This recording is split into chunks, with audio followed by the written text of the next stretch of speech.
এই ছাদ বাগানের লঙ্কা গাছটা দেখুন, লাগিয়েছিলাম লঙ্কা গাছটা, কত লঙ্কা হয়েছে। যে সব লঙ্কাগুলো পেকে গেছে। এই লঙ্কা তুলে আজকের আমি একটা রান্না করে দেখাবো। লঙ্কাগুলো সব অনেকটাই পেকে গেছে। এই পাকা লঙ্কা দিয়ে রান্না করলে কোনো অসুবিধা হবে না, কিন্তু গুঁড়ো লঙ্কাতে খুব অসুবিধা হয়। কত লঙ্কা আছে দেখুন, ভর্তি হয়ে গেছে একদম।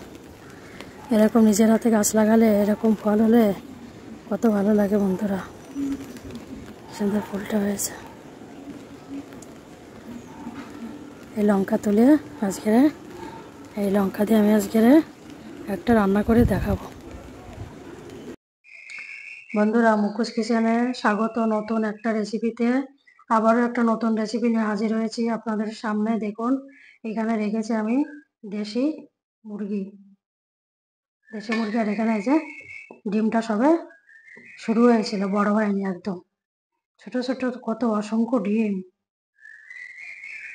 এই সময়টায় খেলে যারা রোগী তাদের পক্ষে এরকম মাংস খেলে শরীরের পক্ষে খুব ভালো হবে। আজকের এই মাংসটাকে আমি দেখাবো। আমার ছাদ বাগান থেকে তুলে এনেছি এই যে গাছে শুকিয়ে গেছে যে লঙ্কা। এই লঙ্কাটা আজকে ভালো করে বেটে আমি এই রান্নাটা করে দেখাবো আপনাদেরকে।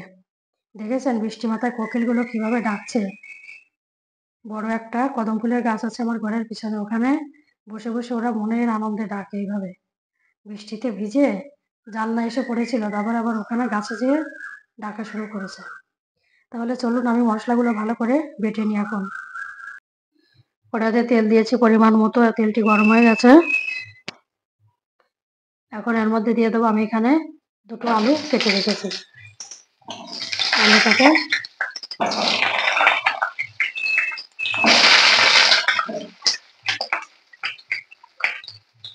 দিয়ে আমি এটার মধ্যে দিয়ে দেবো লবণ, দিয়ে দেবো পরিমাণ মতো, আর এখানে দিয়ে দেবো হলুদ দিয়ে দেবো। আজকের মাংসটা একটু তো রঙিন করে তৈরি করব, ওই জন্যে আলুটাতে একটু হলুদ দিলাম।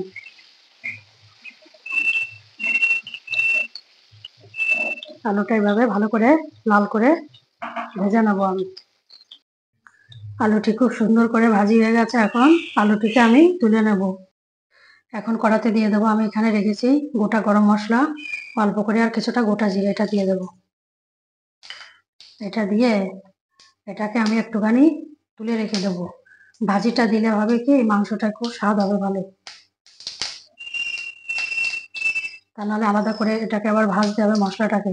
তার থেকে এখান থেকে একটুখানি এটাতে নিয়ে রাখলে হয়ে যাবে, কোনো আর আলাদাভাবে তৈরি করা লাগবে না, কাজটা তাড়াতাড়ি মিটে যাবে।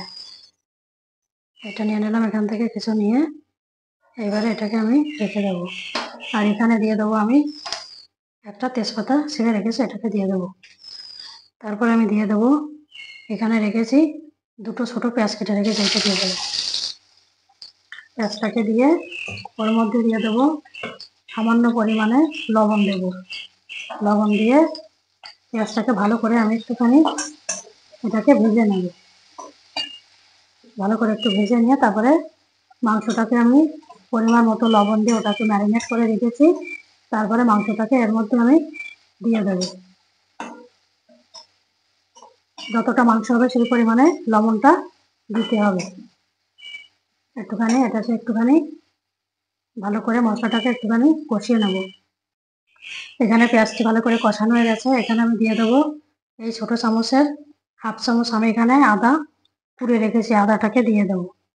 আদাটাকে দিয়ে এই পেঁয়াজটার সঙ্গে ভালো করে এটাকে আমি কষিয়ে নেবো যতক্ষণ না এর গন্ধটা ছাড়ছে।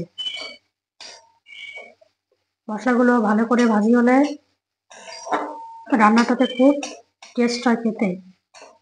মশলাটা যদি ভাজি ভালো না হয় তাহলে কিন্তু ভালো স্বাদ হবে না রান্নাটায় বন্ধুরা। আর আমার এই রান্নাগুলো হচ্ছে একদম কম তেলে, একদম অনেক মশলা না দিয়ে রান্না করা একটা রান্না। এই রান্নাটা আপনাদের সকলেরই পছন্দ হবে, কারণ কি একদম সহজ পদ্ধতি আমি রান্নাগুলো করি, আর এটা খেলে শরীরের পক্ষে খুব ভালো। তাই এরকম রান্না আপনারা এইভাবে রান্না করে করে খাবেন। এবারে এই মাংসতে লবণ ম্যারিনেট করা মাংসটাকে এর মধ্যে আমি ঢেলে দেবো। ঢেলে মাংসটাকে ঢাকা দিয়ে রেখে দেবো।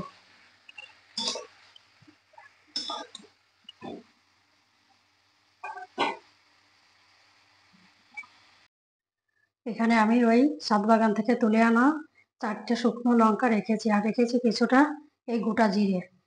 এখন আমি এটাকে শিলে খুব ভালো করে এটাকে ফিনিশ করে বেটে নেব। আর এখানে রেখেছি একটা ছোট রসুনের কোয়াগুলো রেখেছি এখানে বেছে। এটাকেও আমি বাটবো। এটা বাটা হয়ে গেলে তারপর ওটাকে আমি বাটবো। তাহলে মশলাটাকে এখন আমি বেটে নেব।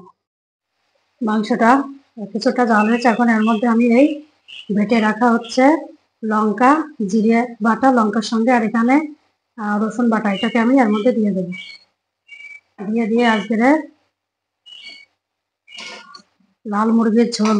বন্ধুরা, যা বৃষ্টি শুরু হয়েছে না, একটু স্পাইসি না খেলে হবে না, ইমিউনিটি বজায় থাকবে না, এর জন্য এটা খেতে হবে।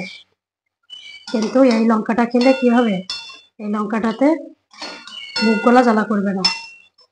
যেসব বন্ধুদের আমাদের গ্যাসের সমস্যা, তারা কিন্তু এইভাবে রান্না করে খাবেন, তাহলে কিন্তু আর কোনো সমস্যা হবে না। এবারে আবার কিছুক্ষণ এটাকে ভালো করে আমি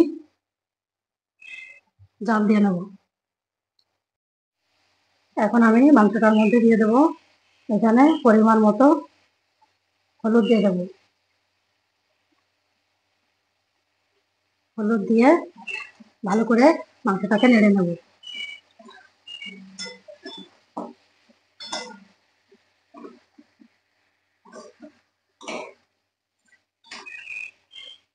নেড়ে এটাকে আমি এবারে এটার মধ্যে দিয়ে দেবো। এখানে একটা টমেটো পিউরি করে রেখেছি, টমেটো পিউরিটা এর মধ্যে দিয়ে দেবো। দিয়ে ভালো করে এটাকে আবার কষিয়ে নেব। মাংসটাকে ভালো করে কষিয়ে নেব। আজকে রঙিন মাংসটি খুব সুন্দর করে কষানো হয়ে গেছে। দেখুন বন্ধুরা, একদম লাল টকটকে আজকে মাংস, কিন্তু গুঁড়ো লঙ্কা দিয়ে না, ছাদ বাগানের লঙ্কা দিয়ে। এবারে এর মধ্যে আমি দিয়ে দেবো পরিমাণ মতো জল। এই জলটা আমি দিয়েছি ধোয়া জল, শিলটাকে ধুয়ে মশলাগুলো বাটি সেই জলটা দিই, তাহলে স্বাদটা আরো বেশি ভালো হয়। সেই জলটা আমি যখনই শিলে বাটিয়ে রান্না করি তখনই আমি ওই জলটাকে ব্যবহার করি, তাহলে এই যে কোনো রান্নাতে স্বাদটা বেড়ে যায়। এবারে এটাকে আমি ঢাকা দিয়ে রেখে দেবো কিছুক্ষণ। রেখে দিয়ে আমি গরম মশলাটাকে শিলে বেটে নেব। এখন আমি এই মাংসটার মধ্যে এখানে দিয়ে দেবো এই ভেজে রাখা আলুটা দিয়ে দেবো। দিয়ে এটাকে আমি আবার কিছুক্ষণ ঢাকা দিয়ে রেখে দেবো।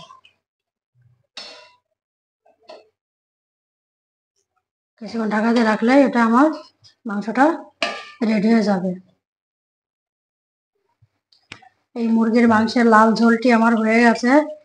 এইটাকে এবারে এই রেখেছিলাম সেই ভাজি করা গরম মশলাটা, এই গরম মশলাটা এখানে আমি দিয়ে দেবো। দিয়ে এটার সঙ্গে ভালো করে এটাকে মিশিয়ে নেব।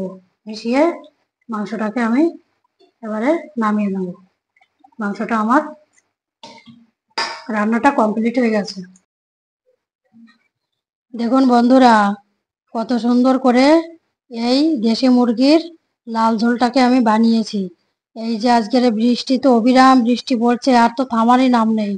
এরকম দিনে এরকম একটা স্পাইসি খাবার খেলে শরীরের ভিতর থেকে খুব ভালো হবে। সবারই তো ঘরে ঘরে সর্দি জুকাম চলছে, এখন এরকম করে খাবেন। আর এরকম রান্নার ভিডিও পেতে মুখোশ কিচেন চ্যানেলটিকে সাবস্ক্রাইব করবেন, লাইক করবেন, শেয়ার করবেন আর কমেন্ট করে জানাবেন কেমন লাগলো। আমার অনেক বন্ধু আছেন কমেন্ট করে, খুব ভালো লাগে। আরো বেশি বেশি করে কমেন্ট করবেন আপনারা, আর এইভাবে আমার পাশে থাকবেন। আর বৃষ্টিতে নিজেদের দিকে খেয়াল রাখবেন, আর এরকম খাবার বানিয়ে খাবেন সহজ পদ্ধতিতে।